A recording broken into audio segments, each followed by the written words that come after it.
Komandu PNTL Munisípiu Dili coloca uma membru polisia da eskola sira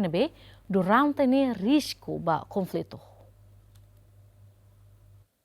A fina acontece confronto entre Maclota e Novo da Paz no 4 de setembro, fui na Laxne, Comando PNTL Munisípiu Dili, Superintendente CF Orlando Gomes, foi uma orientação para comandante de operação, onde coloca membro sira para a escola sira risco para conflito, a nessa Nova da Paz, 4 de setembro, finantil, 10 de dezembro, no Celutan, onde prevê o conflito e a escola sira. Sira presença ihaneba ira, atu halo prevenção para conflitos, rua. Sira halo correção ho diretor escola sira para tu a comunicação bebek para o hamutu o dibele cria ambiente nebe magdia que escola lara ita comete crime ita atuação captura para o processo sabe bem ita mos halo diálogo ho estudante sira saya bekora ita halo diálogo ona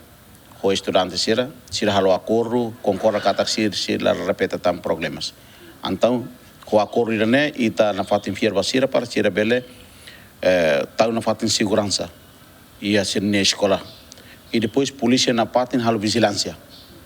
bebek vai ser na escola ita agora tamba itina recurso limitado então ita colocar polícia escola ita colocar ba escola ser mesmo que ita identifica risco ba problemas nema kita colocar ba agora escola sercelo kita halo vigilância patrulha sira continua vigilância na fatin hansa escola final 10 de dezembro Nobel da Paz o escola bekora STM bekora